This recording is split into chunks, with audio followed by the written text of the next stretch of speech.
Episode Himmelwärts online für euch, wo wir miteinander zusammen Gott loben und preisen und mehr über ihn lernen und mehr von ihm erfahren. Ich freue mich und am Schluss haben wir noch ein Micha gegen Seli. Was denkt ihr, wer bekommt heute den Punkt? Ich hoffe schon schwer, dass ich ihn bekomme, aber hey, das werden wir noch sehen. Jetzt, zum Warmwerden, zum uns vorbereiten, lade ich doch gerade noch mal den Super Mario ein, der mit uns zusammen einen Endgegner besiegt. Sind ihr bereit? Dann nochmal aufstehen kommen, macht euch ready. Jetzt geht's weiter mit dem Super Mario. Liebe Kinder, so cool sind ihr wieder dabei. Jetzt tun wir miteinander den Endgegner wieder besiegen. Wisst ihr noch, wie es geht? Ich erkläre es euch noch mal kurz. Und zwar gibt es verschiedene Hindernisse. Es gibt zum Beispiel das Tunnel oder es gibt jetzt neu den Wassergraben, den wir so machen. Oder eine Links- und Rechtskurve. Manchmal müssen wir über eine Hürde gumpen oder da oben etwas fangen. Wir fangen gerade an. Ihr könnt einfach alles mitmachen, was ich mache. Sind ihr bereit? Achtung, fertig, los! So, jetzt müssen wir mal rennen. Und ich sehe da vorne schon 2 Tunnel. Jetzt müssen wir das zweimal drücken. Und so. Wow. Und jetzt da vorne hat es eine Hürde. Und eine scharfe Linkskurve. Und jetzt kommt der Wassergraben. Und jetzt kommt nochmal eine Hürde. Und nochmal eine. Und da oben müssen wir etwas fangen. Und jetzt kommen 2 Wassergräben. Und nochmal. Und jetzt müssen wir ganz schnell rennen. Dann haben wir schon gleich ins Ziel geschafft. So schnell wie es nur geht. Und jetzt gibt es nochmal 2 Hürden. Und jetzt nochmal so schnell wie es geht. Und jetzt haben wir es geschafft. Puh, wir sind im Ziel angekommen. Aber den Endgegner, den müssen wir noch besiegen. Und zwar müssen wir 15 Mal gegen den Gegner boxen. Sind ihr parat? Achtung, fertig, los! 1, 2, 3, 4, 5, 6, 7, 8, 9, 10, 11, 12, 13, 14, 15 und wir haben es geschafft. Hey, so gut hast du mitgemacht, haben wir zusammen den Endgegner besiegen.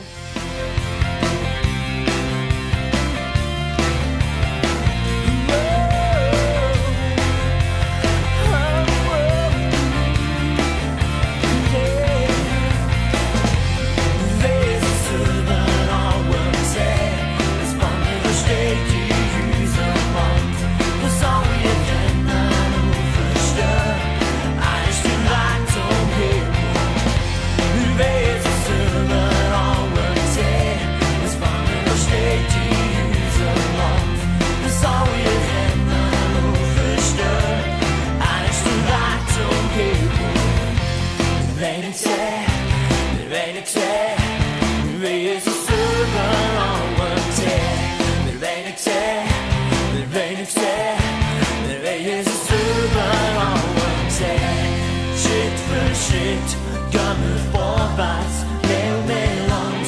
Eine Marie, jedes Gebet, eine mächtige Waffe. Satans feste Stütze nie, oh nie, oh nie, oh nie. Wir werden es überall sehen, das Banner steht in unserem Land. Das alle Rennen nur verstehen, ist der Weg zum Himmel. Wir werden es überall sehen, das Banner steht in unserem Land. Das alle Rennen nur verstehen, ist der Weg zum Himmel.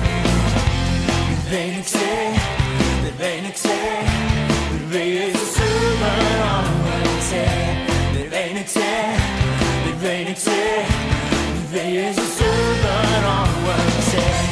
Schritt für Schritt gehen wir vorwärts, mehr und mehr Land. Nehmen wir die, jedes Gebet, mächtige Waffe. Satans feste Stütze nie, oh nie, oh nie. Und Schritt für Schritt gehen wir vorwärts, mehr und mehr Land. Nehmen wir die, jedes Gebet, mächtige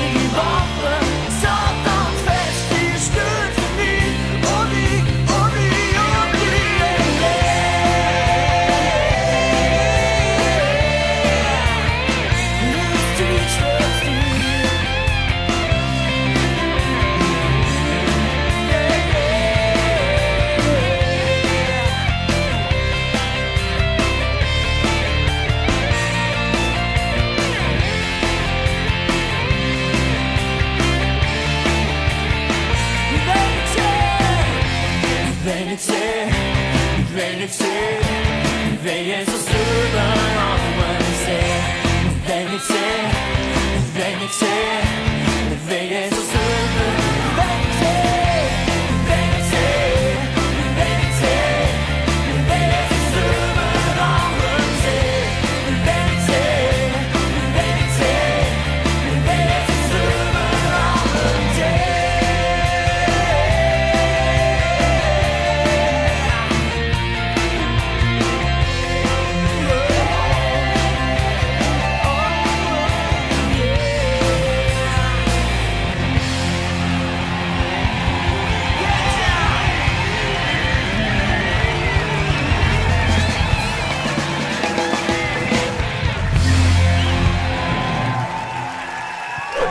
Heute im Theater sind der Josaphat und seine Familie unterwegs.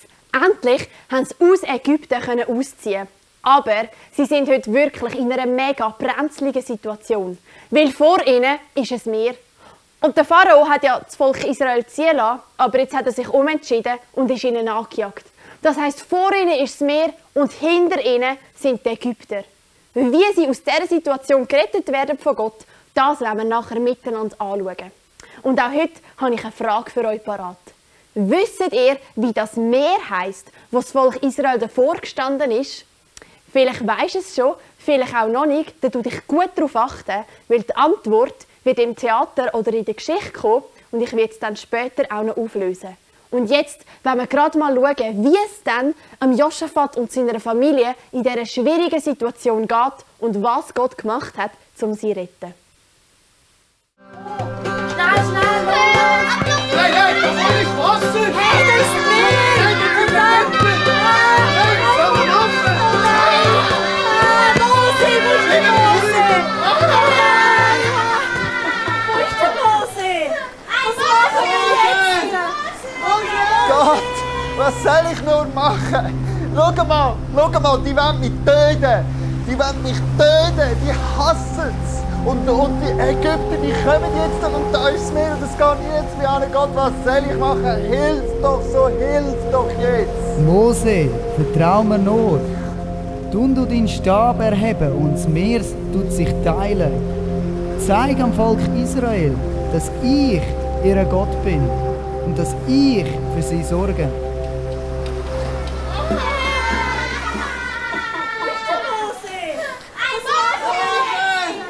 So, jetzt sind mal ruhig. Jetzt sind einfach mal ruhig.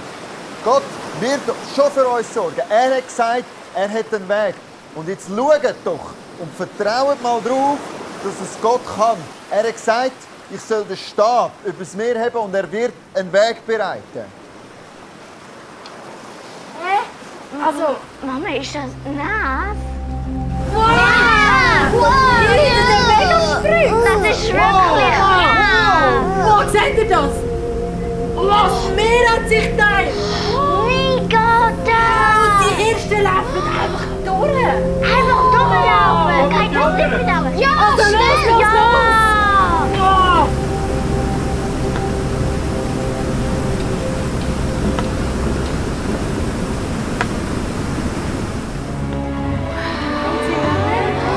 Ich glaube nicht! Das hätte ich nie erwartet! Lass schöne Muscheln, Lass schöne Muscheln, Papi! Darf ich die mitnehmen? Darf ich die mitnehmen? Aber die Muscheln also ja, die da, die. Was ist das? Papi?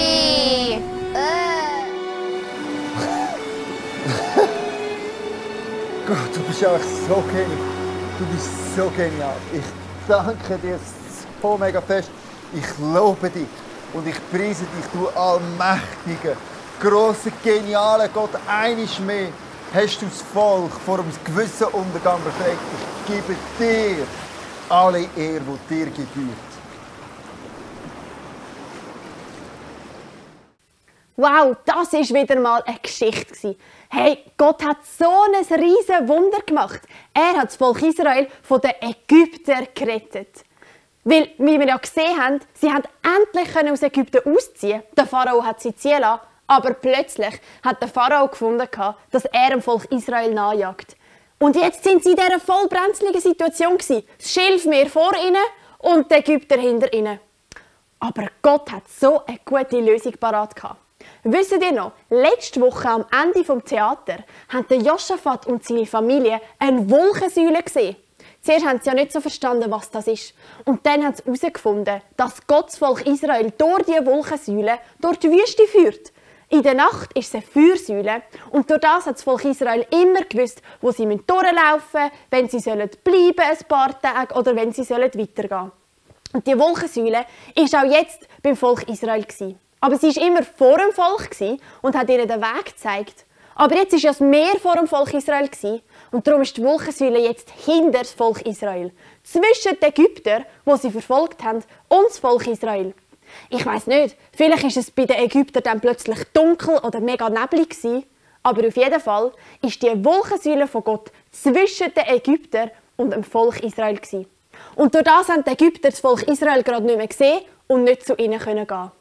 Und jetzt, währenddem, hat der Mose seine Hand über das Meer, über das Schilfmeer ausgestreckt und Gott hat gemacht, dass das Wasser gewichen ist und das Volk Israel konnte durchlaufen. Hey, wow, so ein Wunder! Und dann irgendwann sind die Ägypter mit dem Pharao dem Volk Israel hintendrein gejagt.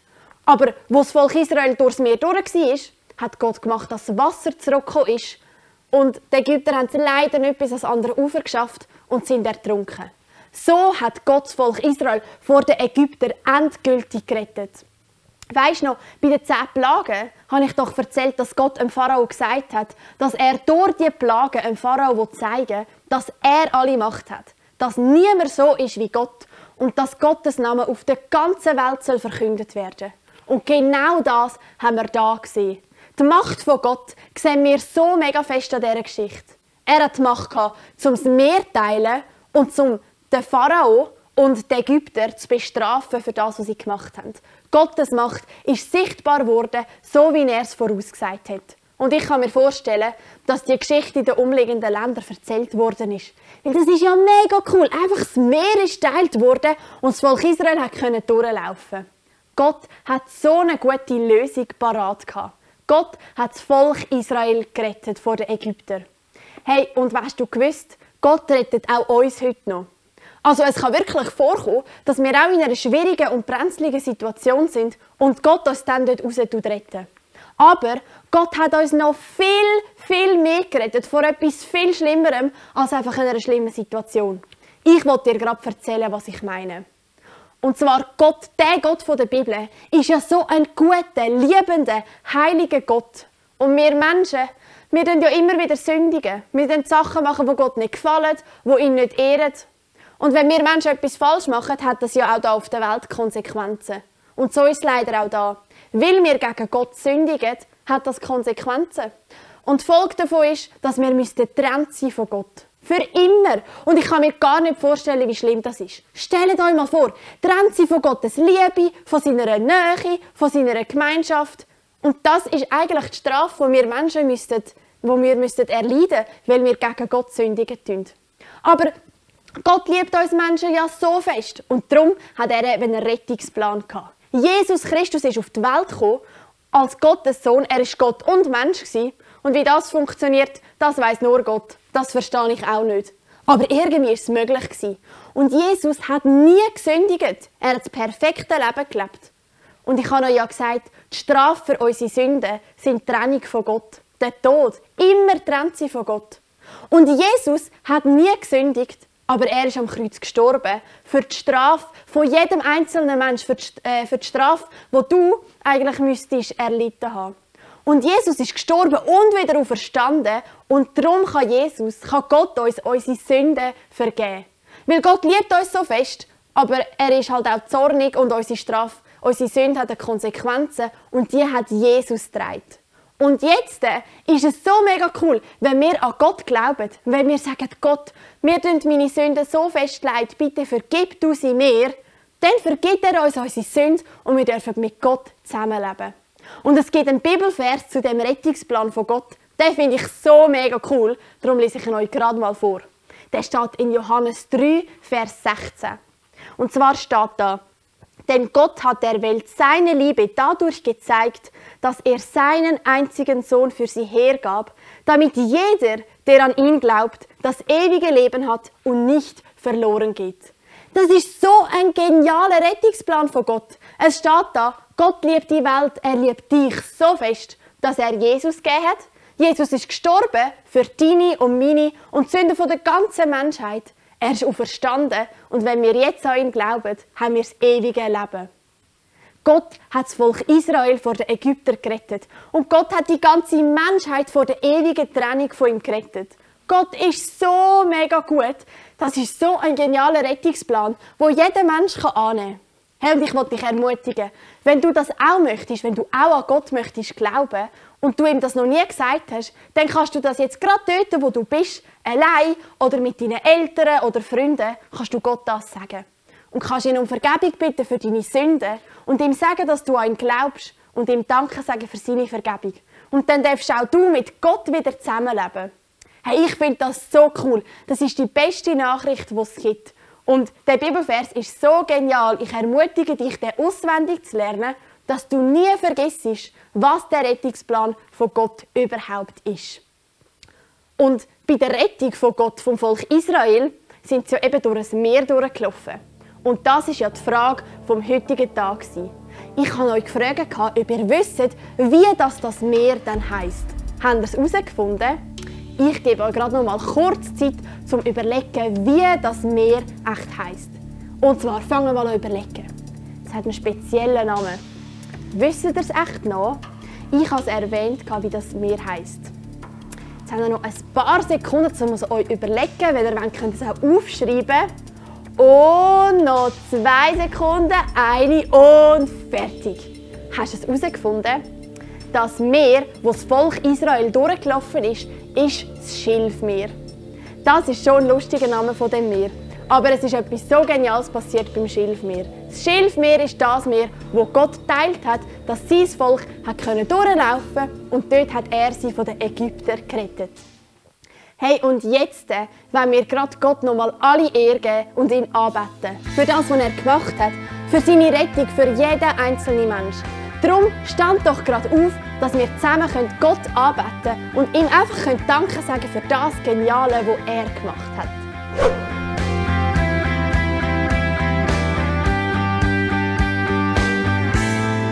Meine Schuld und Weg gelassen. Verlass mich ganz auf deine grosse Gnade. Schau weg von mir und hin zu dir.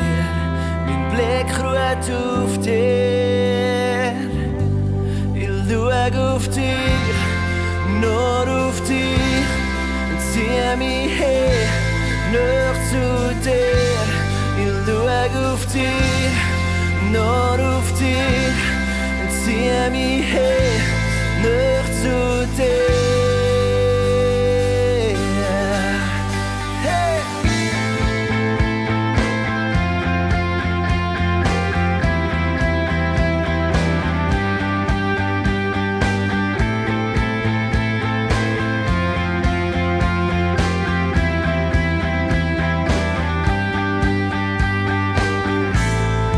Zeig du mir, was wichtig ist, lass mich erkennen, wie du wirklich bist. Ich streck mich aus nach deiner Hand, ich höre nur dir. Ich schau auf dich, nur auf dich, zieh mich her, näher zu dir. Ich schau auf dich, nur auf dich, zieh mich her, näher zu dir. Aus der Tiefe von meinem Herz steigt das Lied auf zu dir. Und mit allem, was ich bin, lohn ich mich auf dich ein. Deine Liebe füllt mich auf, du bist alles, was ich brauche.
Jesus, du bist so gut. Wir danken dir, dass wir jetzt zu dir reden dürfen und dir nochmal mein eigenes Wort sagen, wie fest lieb wir dich haben. Merci vielmals, bist du auf die Erde gekommen, hast du den Preis gezahlt, auf das wir zum Vater kommen. Danke dir so vielmals, Jesus. Hey, ist so gut, Kinder, dürfen wir miteinander Jesus erheben und ihn loben und preisen. Es gibt so viele Gründe, für was wir Danke sagen können. Überleg dir doch jetzt gerade schnell, für was könntest du so ganz spontan Danke sagen?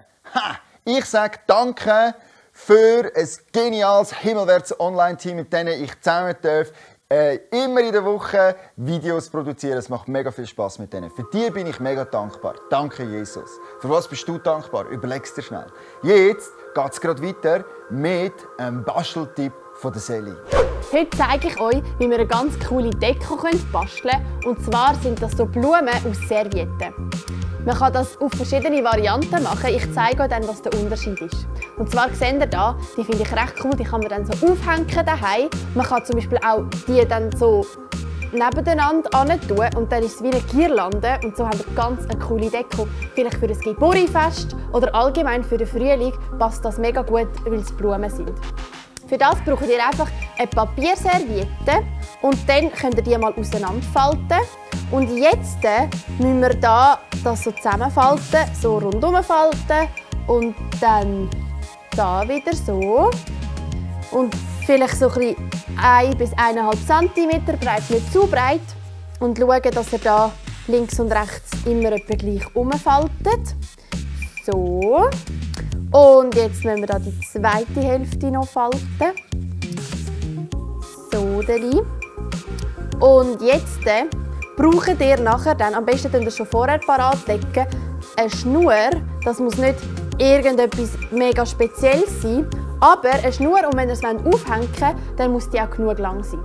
Jetzt mit dieser Schnur müsst ihr nämlich hier in der Mitte schauen, dass es wirklich etwa die Mitte davon ist. Müsst ihr hier die rundherum wickeln und einen Knopf machen. Am besten macht ihr einen Doppelknopf und ihr müsst es nicht mega fest anziehen, sondern einfach so, dass es gut hebt. Und jetzt mache ich da gerade nochmal einen Knopf drin, dass es dann auch wirklich gut heben. So, und jetzt seht ihr da, bei der, wo ich kann, da ist es ein bisschen abgerundet Ecke und da ist es gerade. Und zwar zeige ich euch, wie das geht. Wenn es gerade ist, wenn ihr es so wollt wie da, müsst ihr einfach einmal gerade den Rand abschneiden. So. Und wenn ihr es rund wollt, müsst ihr einfach da rund abschneiden. Und zwar, bei vielen Servietten ist das ein bisschen schwierig, je nachdem wie gut die Schere ist. So. Müsst ihr da einfach einmal rund abschneiden. Das ist jetzt noch nicht so schön. Können wir da das noch schöner machen. So. So rein.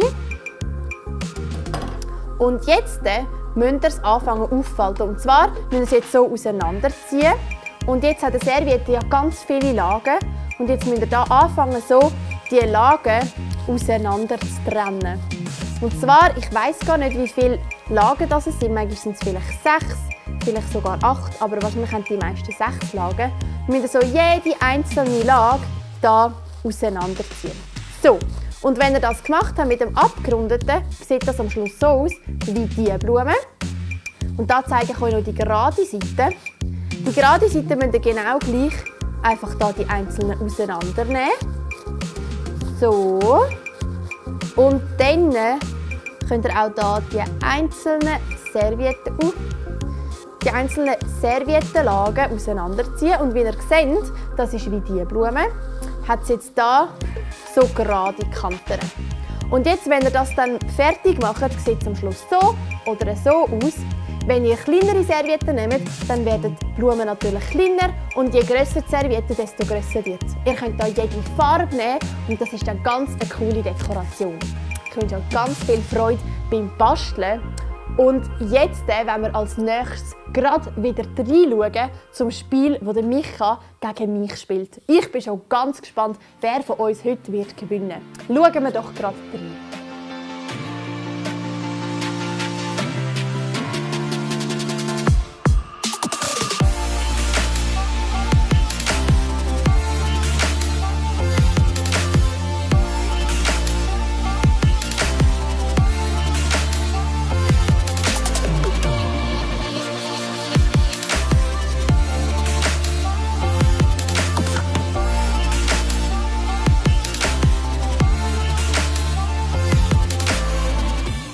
Herzlich willkommen, liebe Zuschauerinnen und Zuschauer, bei einer weiteren Sendung von Micha gegen Selin. Hey, wir wollen wieder schauen, es ist sehr spannend. Im Moment steht ja 2:1 für Selin. Mal schauen, wer die heutige Challenge gönnt. Gehen wir gerade mal schauen. Und let's go! Ja, wir sind hier bei der Challenge angekommen für heute. Und die heutige Challenge ist nämlich Bottle Flip Challenge. Falls ihr mal ein bisschen im Internet herumgeschaut habt, das ist ziemlich bekannt, ist vielleicht jetzt schon langsam veraltet. Aber wir werden mal schauen, wer zuerst einen Flip hinbekommt.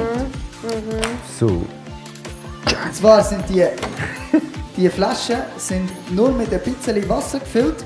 Und das Ziel ist, dass man eine Flasche einmal einen Umdreh machen kann, dass sie nachher steht. So wollen wir schauen, wer das gönnt. Schon geschafft. Sind wir ready? Schon geschafft. Ja, wir sind ready. Hey. So Habt ihr ready, schon hey. geübt, hä? Wir haben geübt, aber es ist nicht so einfach. Also, Es ist gehen wir gar mal nicht so schauen. einfach. Gehen wir mal schauen. Let's go!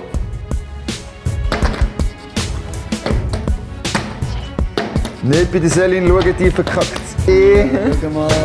Nein, komm jetzt! Da haben wir es schon fast gehabt. Oh. Es wird knapp. Ja, komm, steh doch! Oh, nein! Jetzt aber! Selin hat gewonnen! Hey, so etwas Unerwartetes. Das hat jetzt wirklich niemand gesehen. Hey. Genau! Super cool.